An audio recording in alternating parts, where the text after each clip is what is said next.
So, biologically speaking, every single male on Earth actually started out as female, Yep, it's true. which is wild to think about. I mean, the male body, down to its most basic cellular development, is essentially just a biological edit to a baseline female operating system. Exactly. So, if the absolute literal origin of human life is inherently female, it really makes you wonder, how did we end up with a universe that is almost universally ruled by a father god?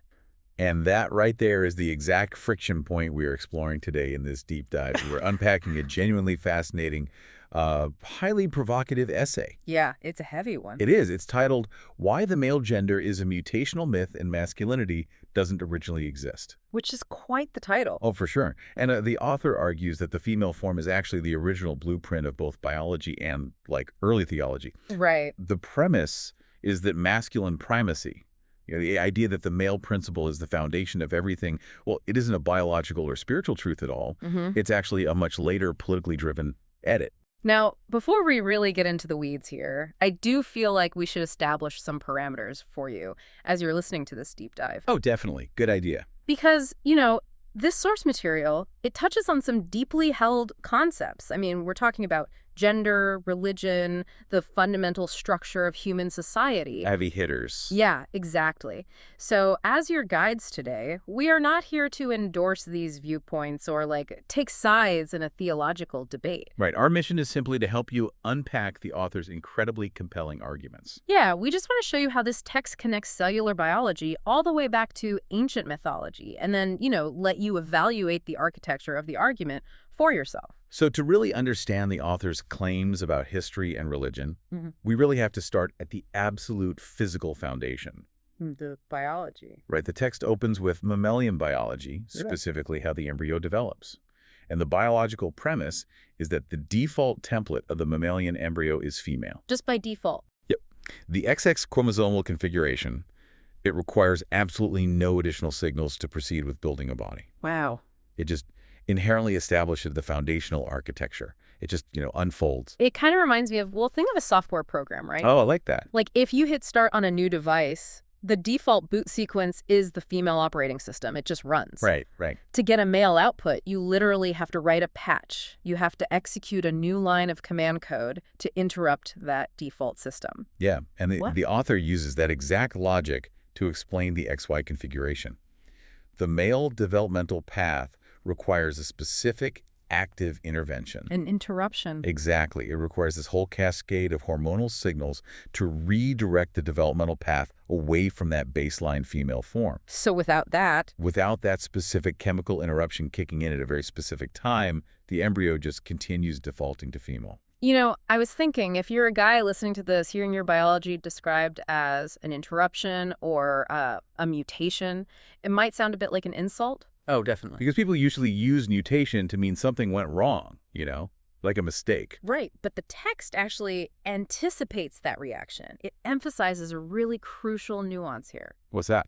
Well, in science, terms like deviation or mutation carry absolutely zero moral weight. Oh, Yeah, they aren't value judgments or insults. It's literally just developmental data. Just the facts. Exactly. A mutation is just a modification. It's an additional instruction set layered over a template that already existed. So it's not saying one is better or worse. It's just establishing the chronological order of operations. Yeah, and the author draws a hard line on how we talk about origins because of this. The argument is that, speaking of masculine primacy as the absolute foundation of existence. Like it was there first. Right.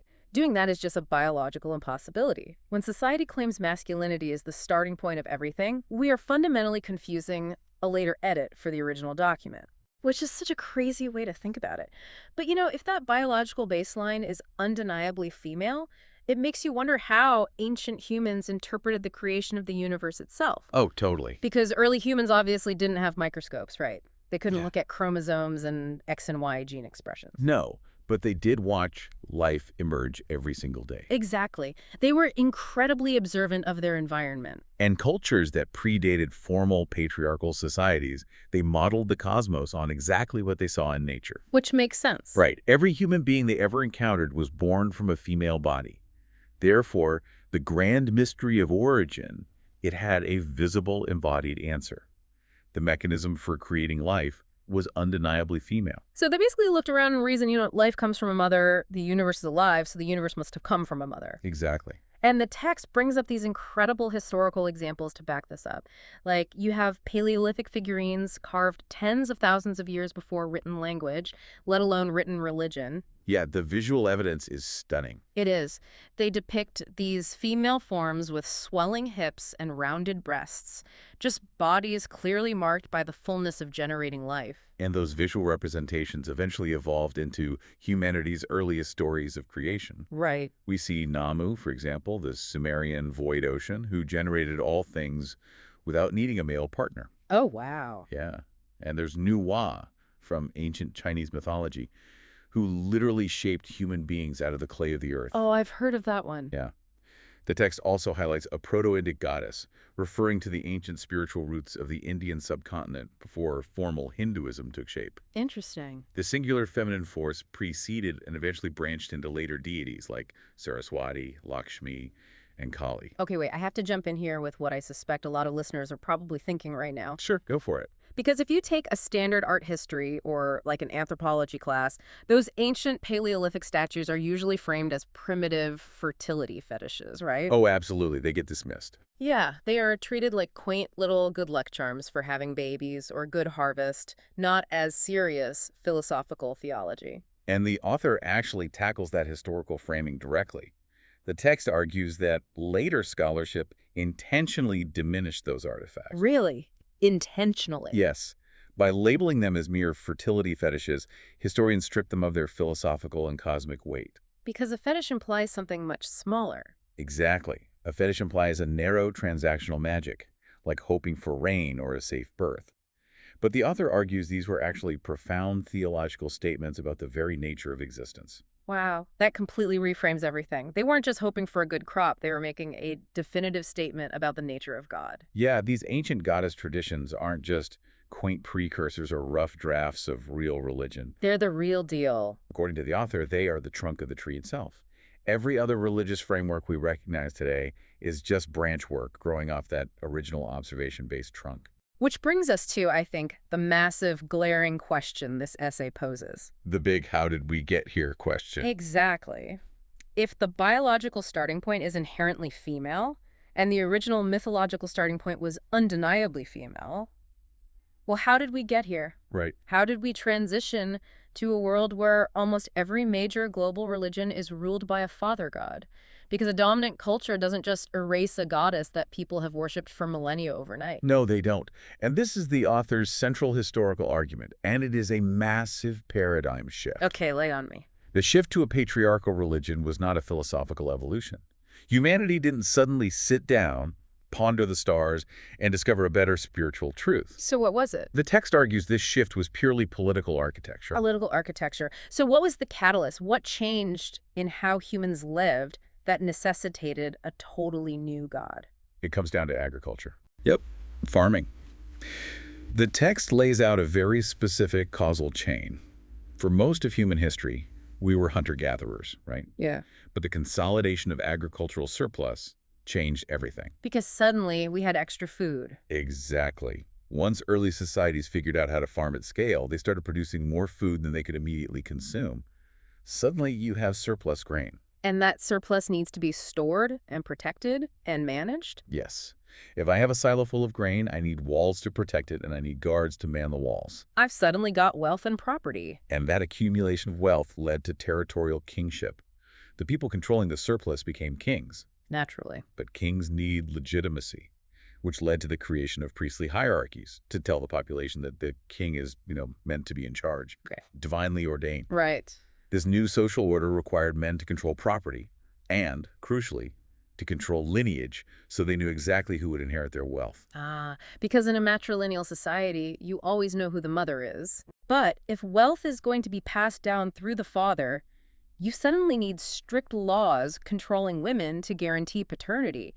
You basically need an entirely new legal framework.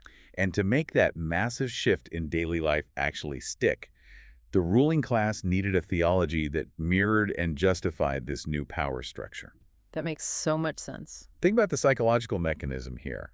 A society that is suddenly governed by earthly fathers and kings requires a cosmos that is governed by a divine father and king. It's basically the ultimate hostile corporate takeover. Oh, that's a great way to put it. Right. Because when new management comes in and buys out a company, they don't just change the daily operational rules. If they really want to secure their power and stop employees from rebelling, they actively rewrite the company's founding history. They erase the past. Exactly.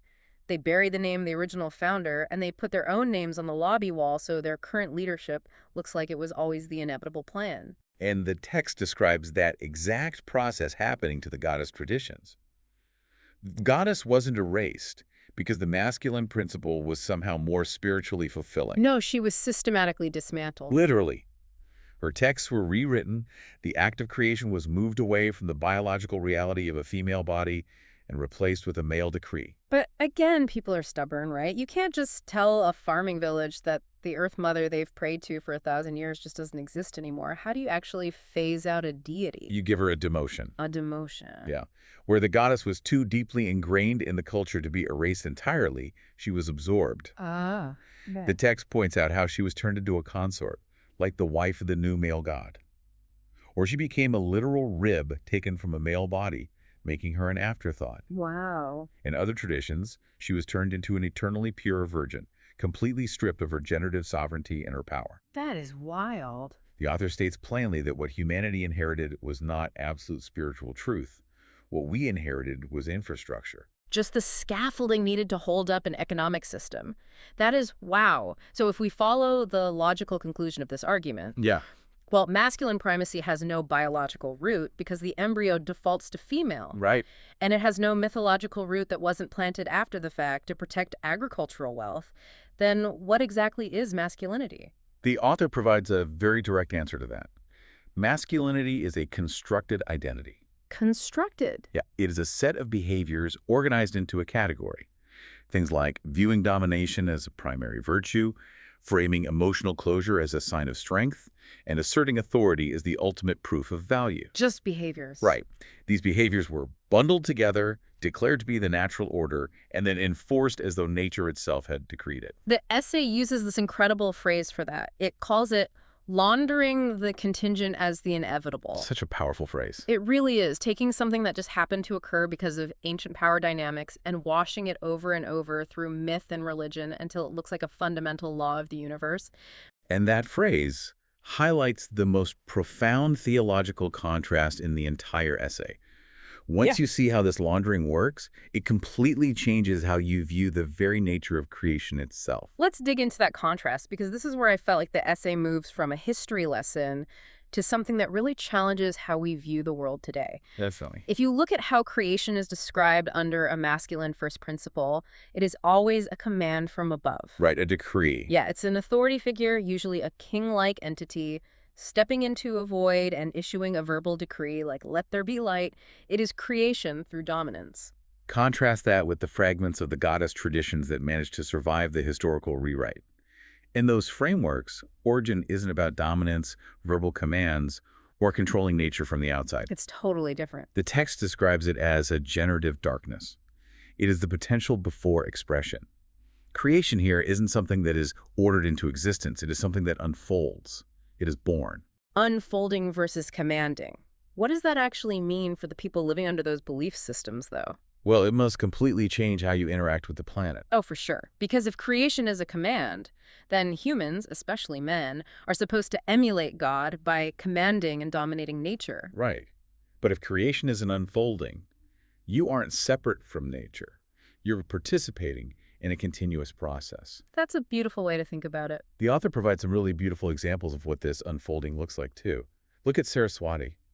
In her earliest iterations, she isn't a ruler issuing orders. No. No, she is described as knowledge moving, like the string that vibrates before the music even have a name. Wow. Or look at Inanna in Sumerian myth, who represents desire actively descending into the underworld and coming back transformed. Or Kali, who embodies the necessary dissolution and destruction that must happen before new creation can begin. And the text is very careful to point out that we shouldn't misunderstand these forces as gentle, right? Oh, the author stresses this heavily. These are not soft, passive, or secondary forces. They are the terrifying, magnificent, structural forces of existence itself. Birth and death.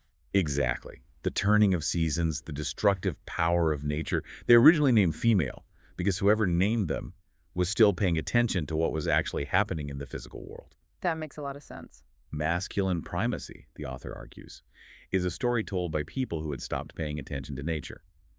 And they actively needed you to stop paying attention too, so you would look at the king instead. Which brings us to a question the author poses near the end of the text. It asks, do you believe in God? A simple question on the surface. Yeah, but after reading this essay, you realize the question itself is kind of a linguistic trap. Totally. The vocabulary has been manipulated. The very word God implies that framework of command, hierarchy, and authority. Yeah, the author writes about the God-shaped hole that philosophers and theologians are, always debating about. Right. The essay argues that this hole was actually carved out by hands that needed the universe to look exactly like their political arrangements. Wow. The goddess isn't just an alternative deity you can neatly slot into that same hole. Her existence demands we recognize that the hole was carved in the wrong shape to begin with. It's asking us to remember what the wood looked like before the carving even started. Exactly. So to kind of pull all these threads together for you listening, this source text took us from the literal biological reality of the XX chromosome baseline, where the female form simply unfolds without intervention. Right.